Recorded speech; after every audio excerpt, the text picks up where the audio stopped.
En la gente se notan las ganas y la rabia por destruir, por matar, por asesinar, y hasta que toda la humanidad, sin excepción, sufra un gran cambio, habrá guerras.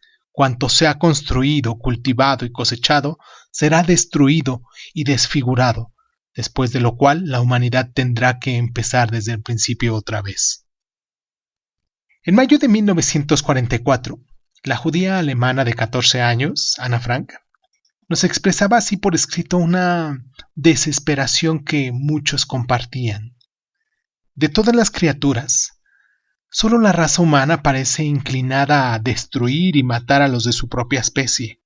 La guerra nunca ha estado ausente durante mucho tiempo de ningún lugar, así que nos resulta tentador suponer, como la joven diarista, que es un rasgo innato y crónico de la naturaleza humana. Una ágil respuesta a la pregunta del porqué de la persistencia de la guerra la ofrece el teórico militar prusiano Karl von Clausewitz. La guerra, sostiene, es la continuación de la política por otros medios.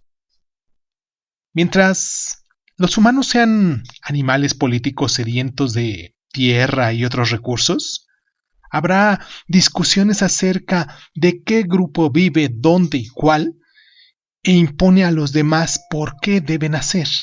Y con mucha frecuencia, esas discusiones no se podrán resolver por medios pacíficos y el conflicto violento será la consecuencia inevitable.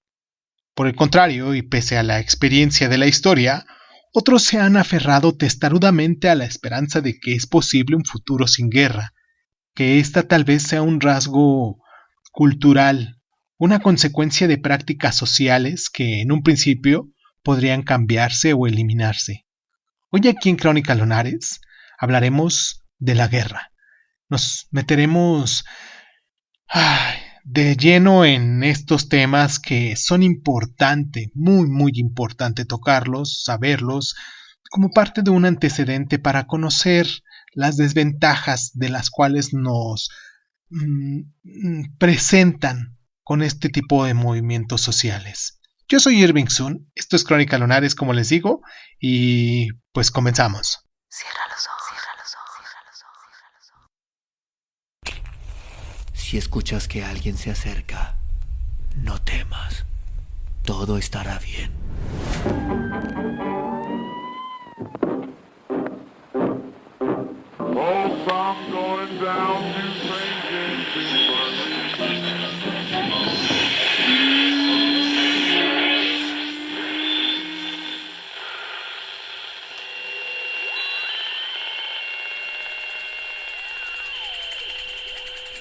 Estás escuchando Crónica Lunares, el lugar donde entra por tus oídos. Bienvenido. Las opiniones acerca de si la guerra está entrevada en el tejido de la naturaleza humana pueden diferir, pero la mayoría convendrá de que algunas disputas son peores que otras y que no toda la violencia es igualmente mala. La guerra es algo desagradable, escribió el filósofo victoriano John Stuart Mill, pero no lo más desagradable de todo, la sensación moral y patriótica decadente y degradada que cree que nada merece una guerra es mucho peor. Mill era uno de los más radicales humanistas, pero creía que a veces es necesario luchar por una buena causa. De vez en cuando el motivo puede ser tan convincente y la causa tan importante que el recurso a las armas está justificado moralmente. En esas circunstancias especiales, la guerra puede ser el mejor de los dos males. La guerra puede ser una guerra justa, si lo viéramos de algún modo. Los orígenes de la noción de guerra justa se remontan a San Agustín, que en el siglo V intentó conciliar el pacifismo de la Iglesia primitiva con las duras realidades del gobierno imperial. Las reflexiones de Agustín fueron refinadas en el siglo XIII por el teólogo Santo Tomás de Aquino, que fue el responsable de la distinción, hoy canónica, entre jus ad beltum, derecho a la guerra. Las situaciones en las que es moralmente aceptable coger las armas, y jus in bello, justicia en la guerra. Las normas de conducta una vez la guerra está en marcha. Gran parte del debate actual sobre la ética de la guerra se estructura alrededor de estas dos ideas.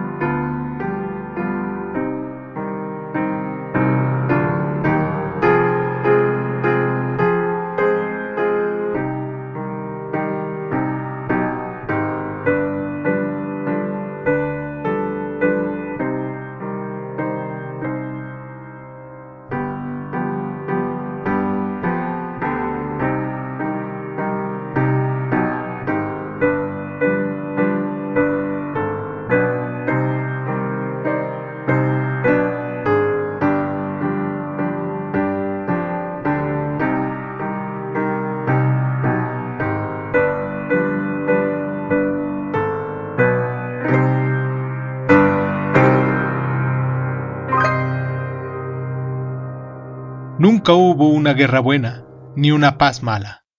Benjamin Franklin, dicho esto en 1783. ¿Es posible librar una guerra justa injustamente y una guerra injusta con justicia?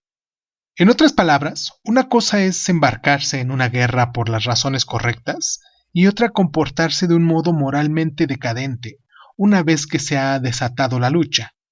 Este segundo aspecto, jus in bello, según la terminología habitual, abarca una amplia gama de cuestiones, entre ellas el uso de tipos concretos de armas nucleares, químicas, minas, bombas de racimo, entre muchas otras cosas, y el comportamiento de los soldados individuales tanto con el enemigo como con los civiles.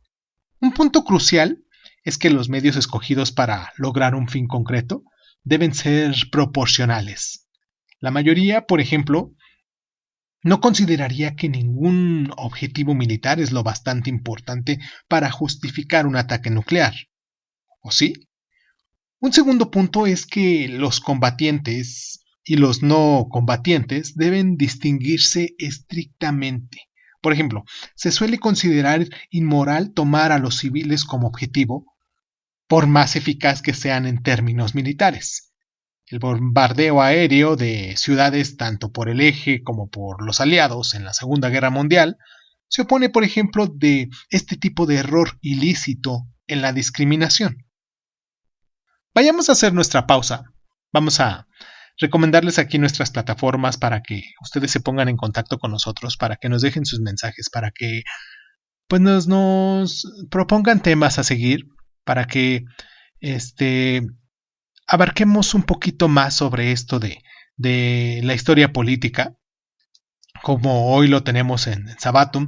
Quizás los días Sabatum, como lo hemos estado trabajando, son los días un poquito más perezosos porque es el fin de semana el que se cruza, mucha gente está ocupada, poca gente nos descarga, pocas personas nos escuchan, pero agradezco mucho y les mando un mensaje muy caluroso, muy abrazoso.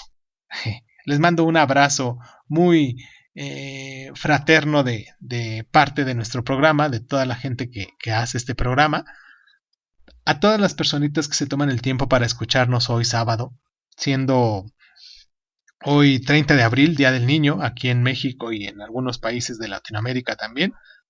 Y pues pueden ponerse en contacto con nosotros para que nos hablen un poquito sobre esto de la guerra, ahorita que pues está en auge por esto de la guerra en Ucrania con Rusia, ese problema político que se presentó y esta Ucrania que han dejado desfavorecida muchos de los países de la OTAN que supuestamente tendrían que apoyar.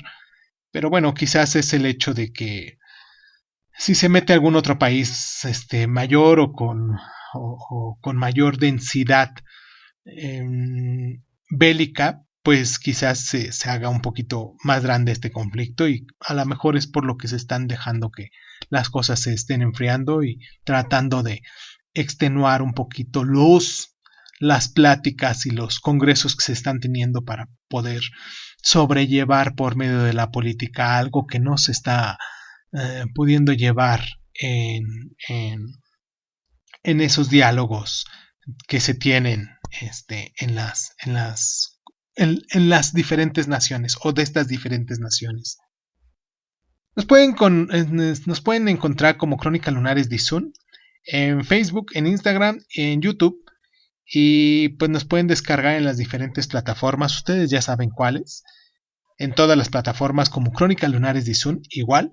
Y pues nada, es un tema que nos deja mucho a pensar el día de hoy y que es importante tenerlo en cuenta. Vamos a nuestra pausa y continuamos con él.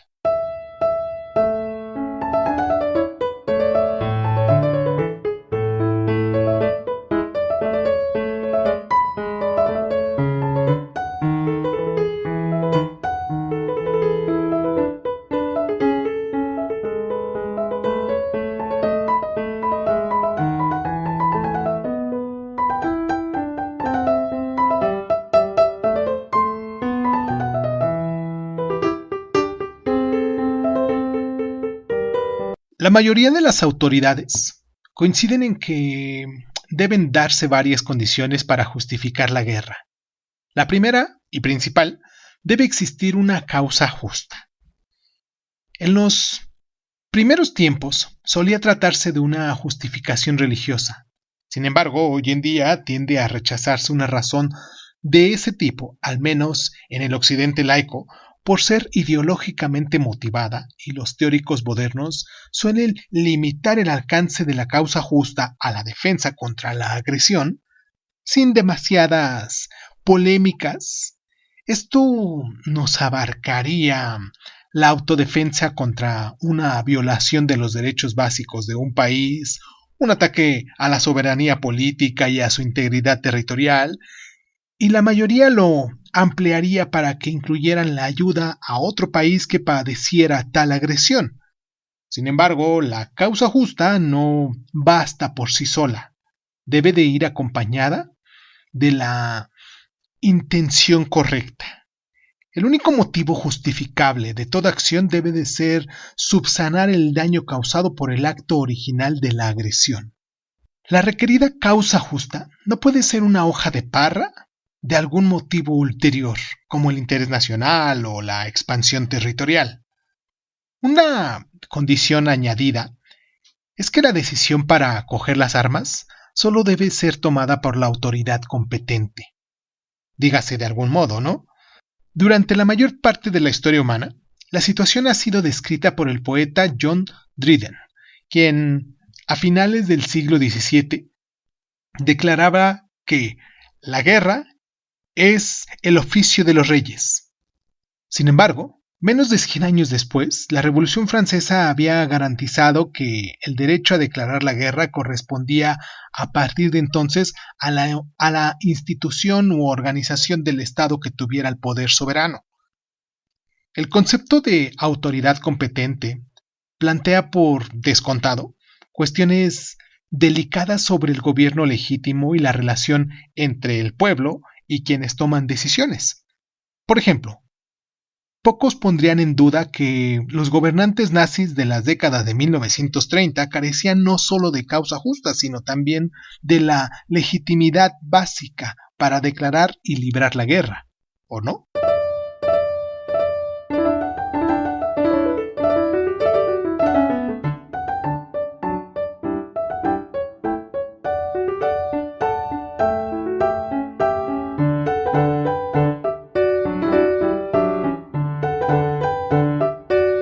Cualquiera que haya mirado alguna vez a los ojos vidriosos de un soldado agonizando en el campo de batalla, se lo pensará 2 veces antes de empezar una guerra. Otto von Bismarck. Dicho esto en 1867. Un país solo debería recurrir a la guerra, incluso a una justa, si tiene unas posibilidades razonables de triunfar. En general, carece de sentido sacrificar vidas y recursos en vano. Otros argumentarían que es correcto resistirse a un agresor. Además, deben mantenerse un